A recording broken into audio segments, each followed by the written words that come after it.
I went through foster care, 4 different homes by the time I was 12 years old. The known ones were Regina, Saskatchewan and Tisdale, Saskatchewan.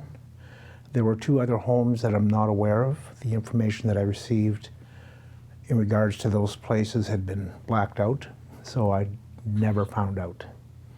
When I began searching for my mom, I found some First Nations people at Cowessess Reserve, where I'm a band member. What I had heard from them, and later on in life what I heard from my mom, was I was apprehended as her and her sister went out shopping, and I was left with my uncles. The RCMP and I suppose representative of Indian Affairs showed up, but that was all I was told, is that I had been taken from my home without my mom being at home. One of the first foster well, not the first, probably second or third family, I guess, was very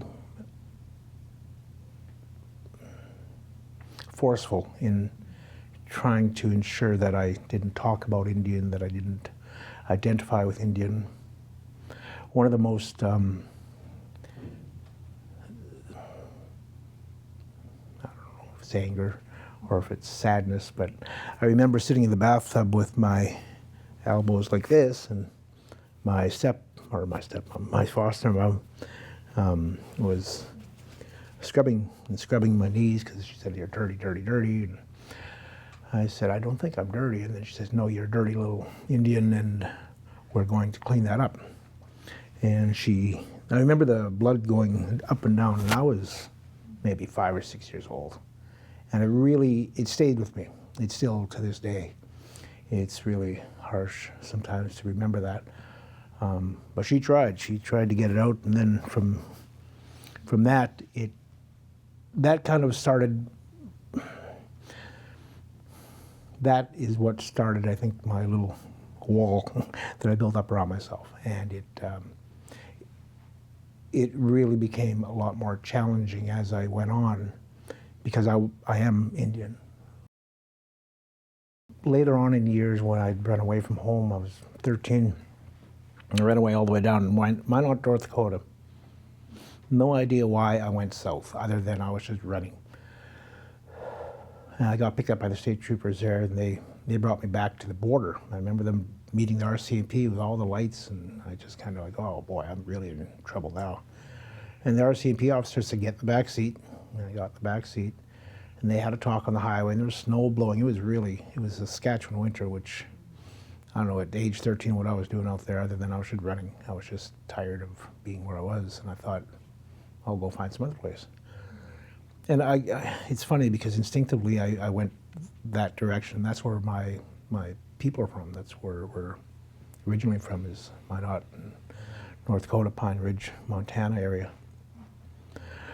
And I like to think that there was a reason why I was going south, why there was a reason why I was going towards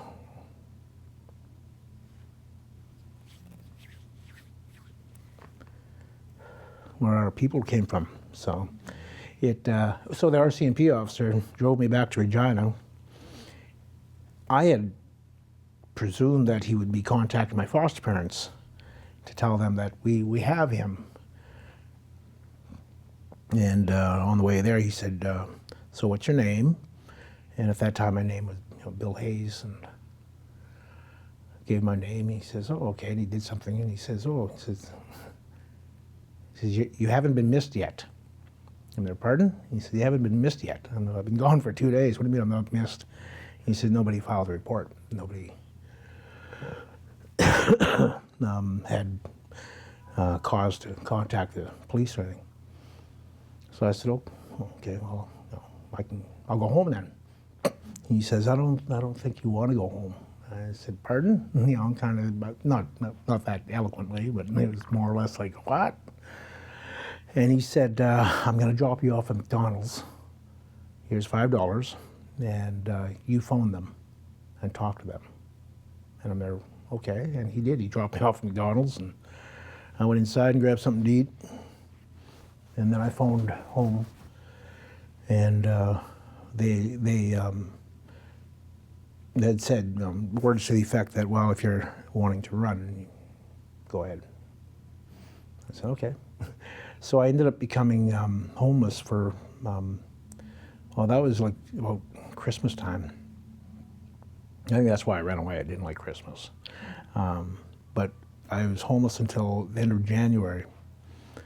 At 13 years old in Regina, Saskatchewan, homeless isn't something that should have occurred back. I mean, this is back in the 1970s, early 70s. I don't understand to this day, and I work with homeless now, and I see a lot of young people out there, but I'm thinking back, 40 years. That shouldn't have happened. But so after that, I'd foster care, a social worker by the name of Grant Karst, who actually, he was one of the social workers that I still, to this day, I thank whomever for him being there, because he tracked me down. He went to the Hayes to do a welfare check on me, and they said he left 3 months ago, and he was asking where I was, and they said they don't know.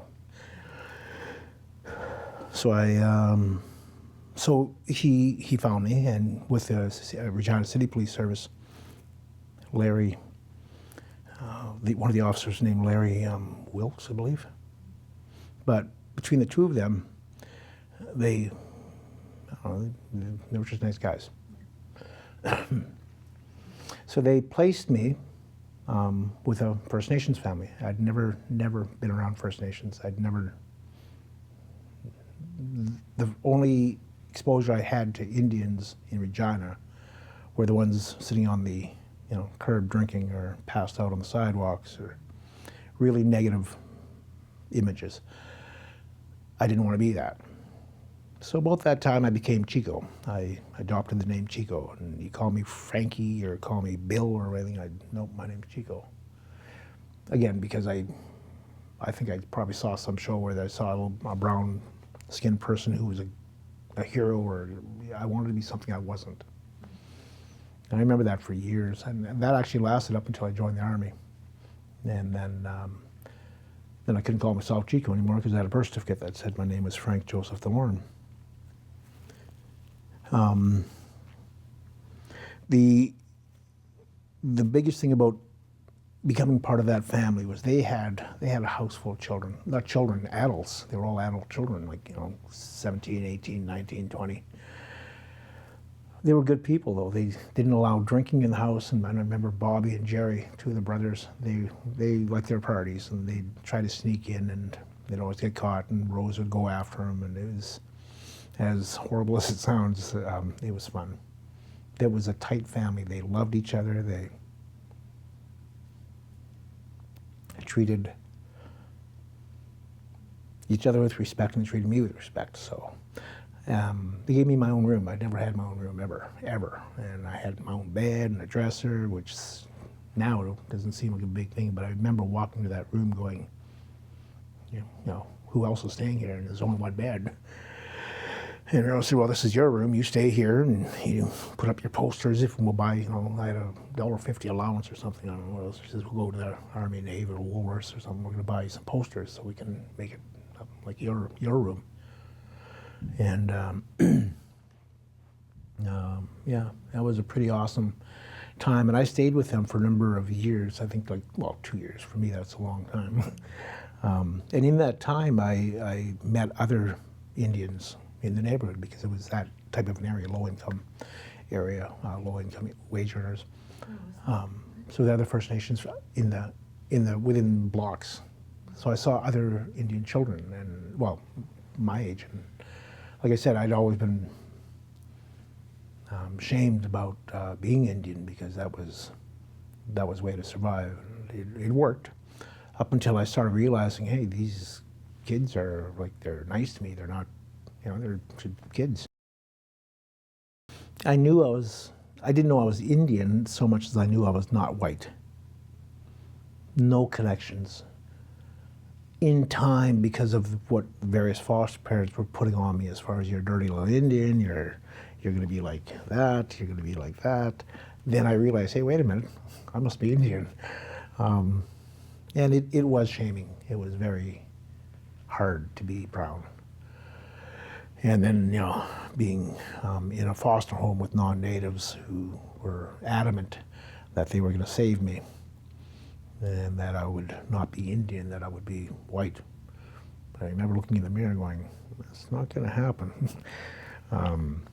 The permanent tan is there for a reason. That's who I am. It took me a long time to understand and accept that. I never had any connections and had no reality of what Indians or Indian life was like at that time, other than the negative stereotypes. And again, the reality was I did see a lot of Indians on the street, and they weren't in the best of shape, but now that I'm older and I look back, I realize, they didn't have it that easy themselves. And, I wish I would have stopped. And I found my mom, a survivor of residential schools from the United States. She was brought up in Canada. When she finished residential school experience, she went back home down to Wolf Point, Montana. She was 14, I think, is what she'd said. She got home, her dad got her married off to a guy down the road. When she left the United States, it was Saskatchewan, that's where I got scooped from, was in Regina, well, it was Cowessess, because she went to the reserve. After that, after I got scooped, she quit, she said. And I know, quit what? She said she quit living. And mind you, at this time, she was like 75 when I met her, no, 70, 75. She had all those years to, I guess, to miss us and to be upset. And she was quite angry. Yeah, so she went back home and all that. I got scooped, and then she said she just left. And that's when she went out east, or out here. She did what she did. She got in the sex trade for a period of time. She ended up in jail out here at the women's prison for a number of years. And then she ended up on the West Coast. She said she'd never been there, so she settled there. She got involved in the drug trade. She became a dealer.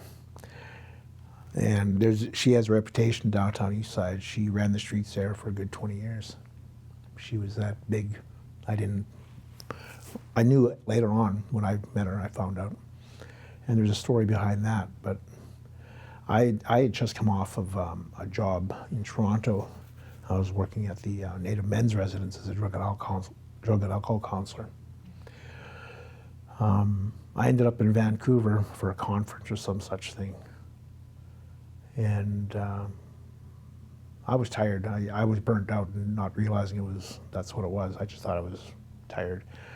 Went back to Toronto, and in burning out, I crashed.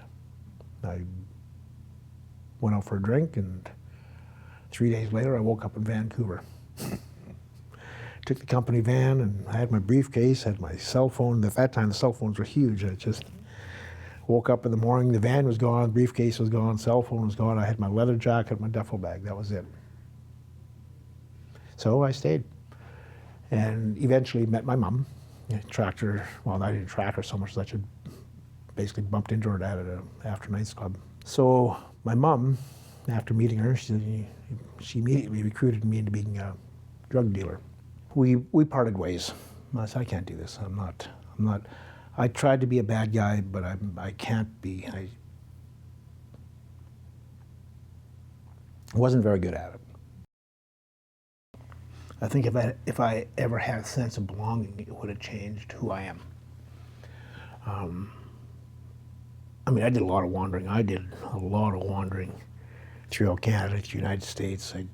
Some days I just get up and I just walk out on a whole. I have an apartment full of stuff, I just leave.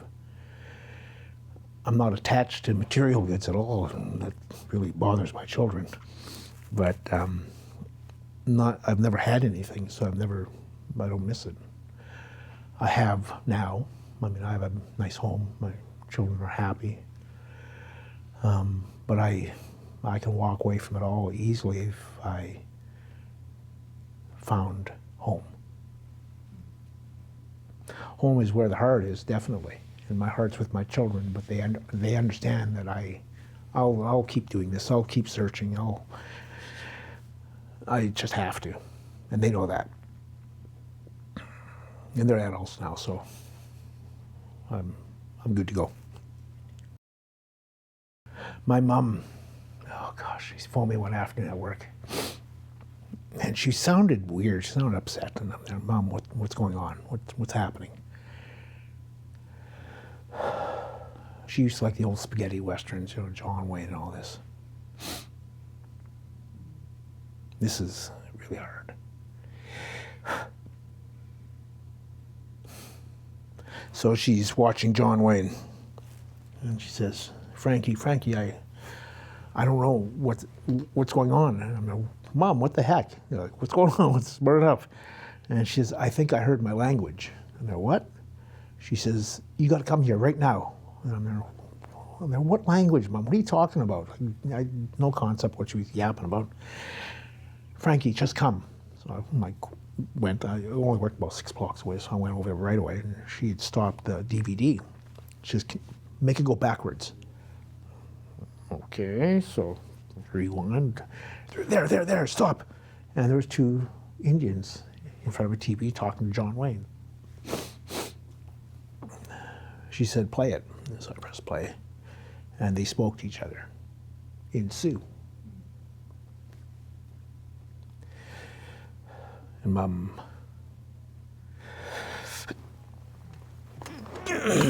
said, I understand that language. I can remember that. And I'm there, I didn't know what it was. I'm there, what are you talking about? She says, that's my language.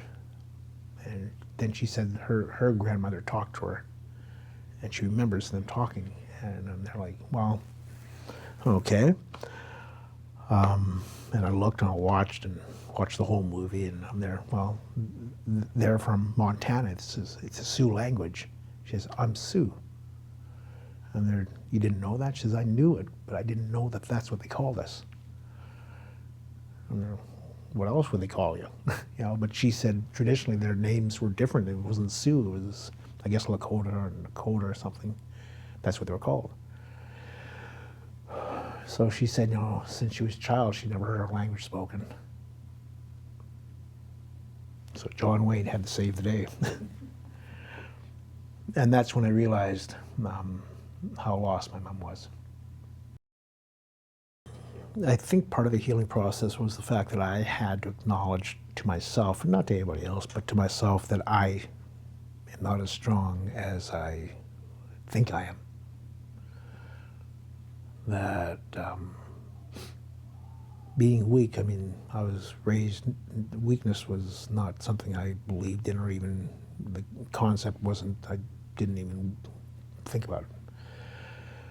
I had to do what I had to do to survive, and it was, a lot of anger was a result of that. So I think in saying that, part of my healing is letting go of that anger, coming to terms with my past, and I have. I'd like to think I have. There's still a lot that I have to acknowledge as far as my search. I mean, I'm still searching. My children have, and again, thank you to the Creator, because I wouldn't be here. I know I wouldn't be here if it hadn't been for them. But I am here, and I'm staying here in this good place where I am now. I got grandchildren.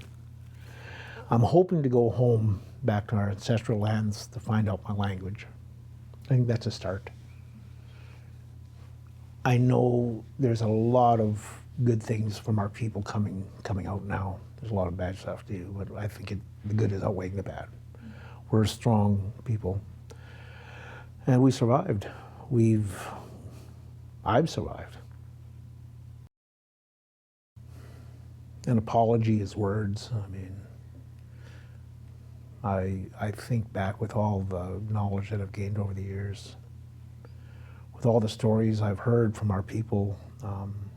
I've worked downtown East Side, Vancouver for 20, 25 years now. For the most part, a lot of the Indigenous community members there.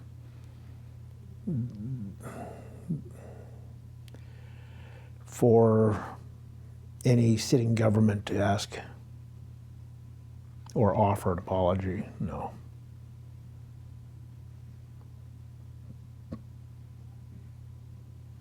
No. We lost everything. As a result of that loss, so many of us have given up, or so many of us have gone off into those dark places not to return. We've done damage to our own people, our own family members. We call it historical trauma and our generational trauma. My mom, when she did her testimony for residential school,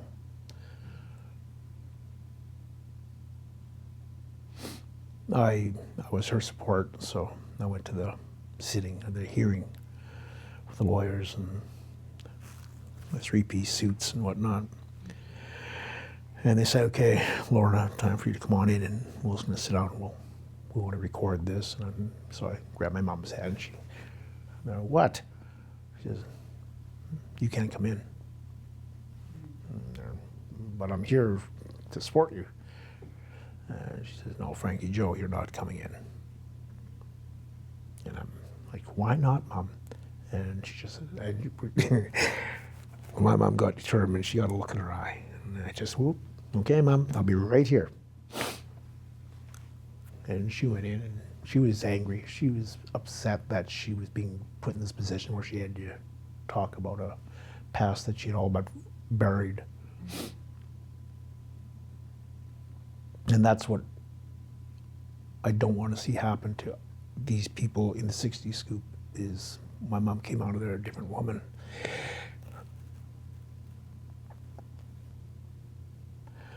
She got her settlement. You know, she says, what are we going to do with this? And she did that. She just threw it away. And I'm there like, Mom, I said, that's a lot of money. She says, well, you take it. I'm there, it's not my money, Mom. So she passed away, and most of it, a good chunk of it was still left. And one of her relatives got hold of it. Apparently I wasn't on the will, or I wasn't named or anything. And I don't care, it's just money. But yeah, she didn't want anything, but she needed so much, you know. And she said when she came out of that room, she was a different person. And she said she never wanted to be here about what happened to her, and I know what happened to her. I found out later, and it was horrible. Priests and nuns and all that did a lot of hurt to our people, and specifically to my mom. So I don't know what kind of compensation can be offered. I don't know what kind of apology can be offered that actually will, you're not going to fix the past. I've accepted my past. I'm looking to a future. And my future, if anybody can do anything, it would be give me my home, give me my language. What I would hope for is not only the legacy of hope, but all the survivors of the 60s understand that you survived for a reason, and that the only direction we can go now is forward.